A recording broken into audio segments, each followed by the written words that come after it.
Hello everybody, welcome to the Econ Report on Cost Dog News. I'm Dylan. And I'm Maxwell. Today we will be discussing the tools of an economist. Let's hit the graphs, boys.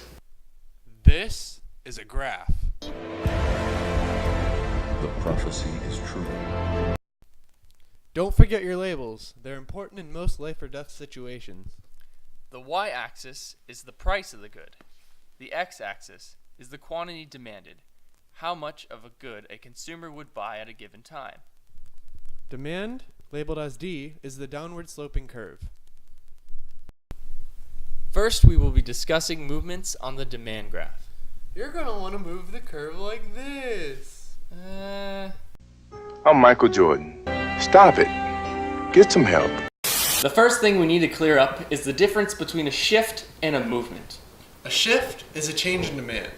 Shifts are non-price determinant, meaning that the change does not affect the price. It's shown by moving the demand curve left or right. Changes in demand are caused by changes in consumer tastes and preferences. Alright, let's find a real-life example. We'll hand this over to our expert reporter in the field. Y'all want an example? This here is an orange. Let's say demand goes up for some reason. I only eat fruit that resembles my president. Though price doesn't change, Dale will still consume more oranges because he prefers food resembling the current president. This is shown by the shift right in the demand curve. Shifts can be caused by income, consumer preferences, number of buyers, price of related goods, and consumer expectations. For rightward shifts, a higher disposable income will mean that consumers will have more money to spend on stuff they want, like bananas.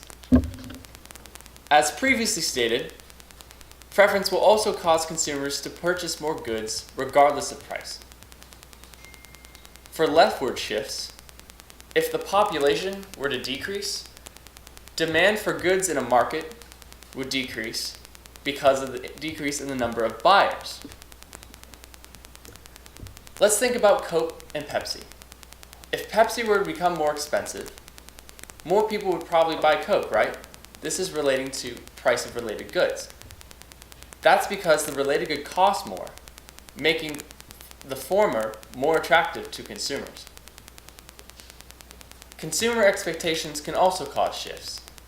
For example, if you knew a Donald Trump wig was going to be cheaper tomorrow, you wouldn't buy them today. This expectation caused you to demand less of a good. What we do here is go back.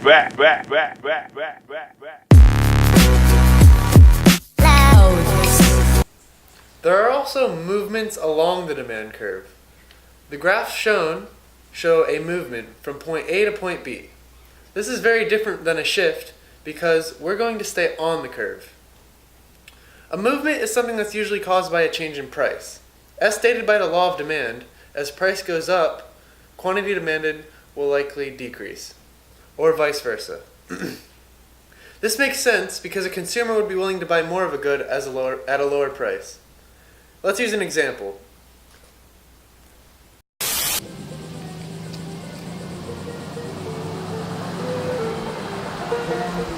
Get in, boys!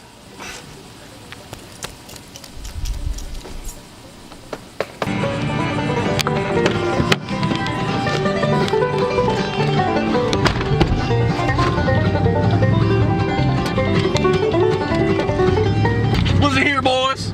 Price of lamb sauce went down. Price of lamb sauce went down? Where's the lamb sauce? Where's the lamb sauce? I just need This is the lamb. Where's the lamb sauce?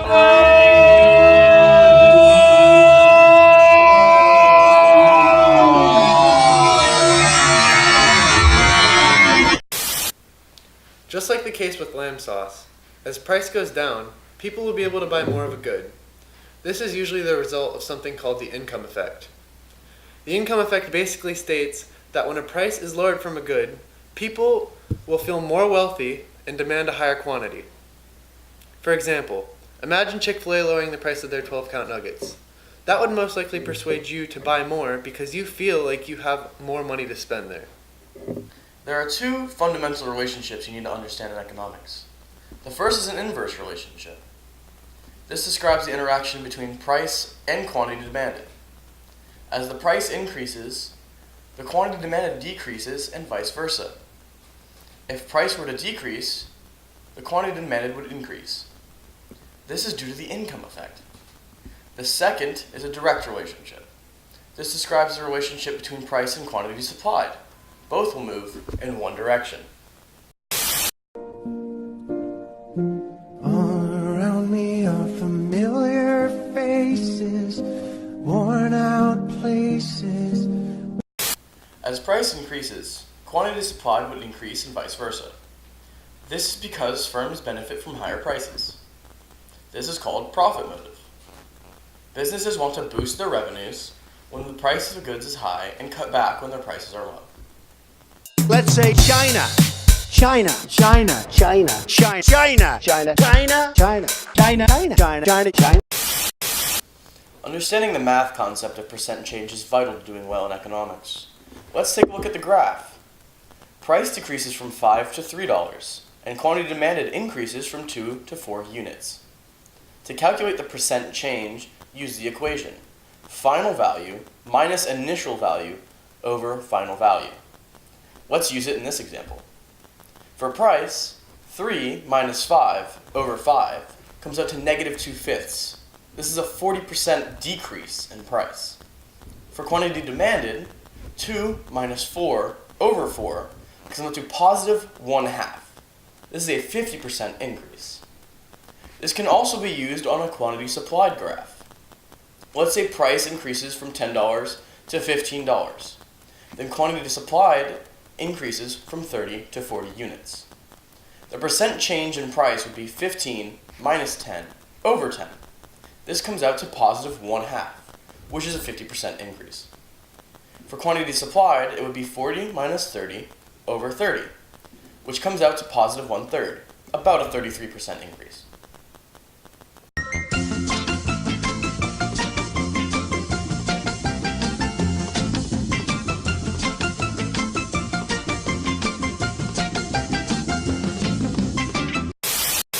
In review, a direct relationship would be that between price and quantity supplied. As prices rise, firms will supply more to the market to make more money. Contrary to that, inverse relationships would be prices and quantity demanded. As the price of a good increases, less people are willing and able to buy as much of that product as previously. In an inverse relationship, one goes up and the other must come down. Do it!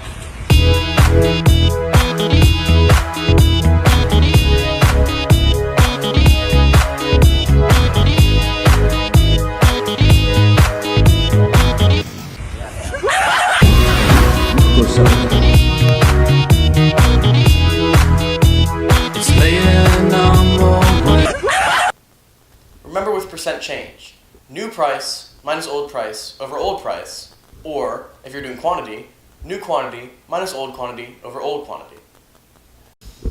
To recap shifts. Shifts are non-price determinants. When the demand curve is shifted left or right, price remains the same, but quantity demanded changes. Shifts can be caused by changes in consumer preferences, or changes in population or disposable income. Movements are a little bit different than shifts. Movements stay on the demand curve, it's just a movement up or down. A movement is usually caused by a change in price, whereas it's opposite of the shifts because shifts are non-price determinant.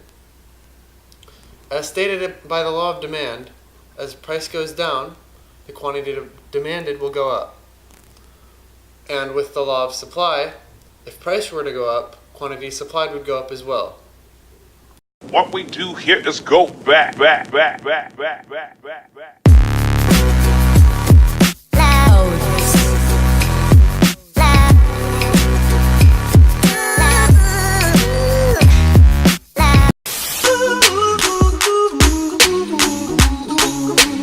worry. Be happy. Don't worry, be happy.